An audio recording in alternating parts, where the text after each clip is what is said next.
जय श्री कृष्ण सत्संग रसिको श्रीमद भगवद गीता सत्संग सीरीज में आप सौનું हार्दिक स्वागत है। आत्मीय सत्संग रसिको आ विडियो में આપણે पितामह भीष्मए शंख वगाड्यो एનું શું પરિણામ આવ્યું એ વાત સંજયજી 13મા શ્લોકમાં કહે છે। તે શ્લોક તેમનો અર્થ અને તેમની વિશેષ વ્યાખ્યા સાથે મળી અને શ્રવણ કરશું। વિડીયો આપને જરૂર પસંદ આવશે તો વિડીયોને લાઈક કરીને શેર કરશો અને કોમેન્ટ કરશો। શ્રીમદ ભગવદ્ ગીતા અધ્યાય 1 અર્જુન વિષાદ યોગ શ્લોક 13 તતઃ શંખાશ્ચ ભૈર્યશ્ચ પણવાનક ગોમુખાઃ સહસેવાભ્યહન્યંત સશબ્દસ્તુમૂલો ભવત।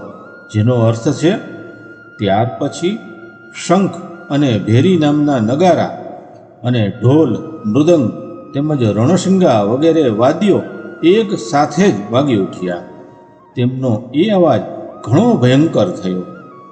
આ શ્લોકની આપણે વ્યાખ્યા જોઈએ। તતઃ શંખાશ્ચ ભૈર્યશ્ચ પણવાનક ગૌમુખાઃ અર્થાત જો કે ભીષ્મજીએ યુદ્ધના આરંભની ઘોષણા કરવા માટે શંખ વગાડ્યો ન હતો, પરંતુ દુર્યોધનને ખુશ કરવા માટે શંખ વગાડ્યો હતો। તો પણ કૌરવોની સેના ભીષ્મજીના શંખનાદને યુદ્ધની ઘોષણા જ સમજી। આથી ભીષ્મજીએ શંખ વગાડ્યો એટલે કૌરવ સેનાના શંખ વગેરે સઘળા વાજા એક સાથે વાગી ઉઠ્યા। શંખ એ સમુદ્રમાંથી ઉત્પન્ન થાય છે। એ ઠાકોરજીની સેવા પૂજામાં રાખવામાં આવે છે અને આરતી ઉતારતી વખતે કામમાં આવે છે। માંગલિક કાર્યોમાં તથા યુદ્ધના આરંભમાં એમાં મોઢાથી ફૂંક મારી અને વગાડવામાં આવે છે। ભેરી નગારાને કહે છે। જે મોટા નગારા છે એને નોબત કહે છે। એ નગારા લોઢાના બનેલા હોય છે અને પાડાના ચામડાથી મઢેલા હોય છે તથા લાકડાના દાંડિયાથી વગાડવામાં આવે છે। એ મંદિરોમાં અને રાજાના કિલ્લાઓમાં રાખવામાં આવે છે। ઉત્સવ અને માંગલિક કાર્યોમાં એ ખાસ વગાડવામાં આવે છે। રાજાઓને ત્યાં એ દરરોજ વગાડવામાં આવે છે। અણુ ઢોલને કહેવામાં આવે છે।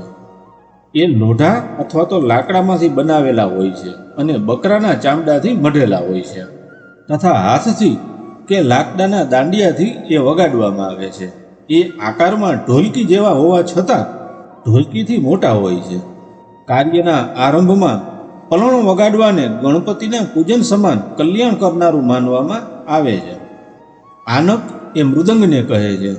એને પખવાજ પણ કહે છે। આકારમાં એ લાકડામાંથી બનાવેલી ઢોલકી જેવું હોય છે। એ માટીમાંથી બનેલું અને ચામડાથી મઢેલું હોય છે અને હાથથી વગાડવામાં આવે છે। ગૌમુખ એ રણશિંગાને કહે છે। આકારમાં એ સાપ જેવું વાંકું હોય છે અને એનું મોઢું ગાયના જેવું હોય છે। એ મોઢાથી ફૂંક મારી અને વગાડવામાં આવે છે। સહ સેવાભ્યહન્યંત અર્થાત કૌરવોમાં ઉત્સાહ ઘણો જ હતો।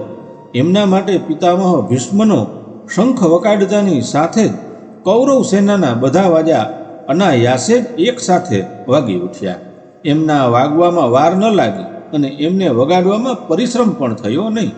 સશબ્દસ્તુમૂલો ભવત મતલબ જુદા જુદા વિભાગોમાં ટુકડીઓમાં ઊભેલી કૌરવ સેનાના શંખ વગેરે વાજાઓનો અવાજ ઘણો ભયંકર થયો, એટલે કે એમનો અવાજ ઘણા જોરથી ગુંજતો હતો।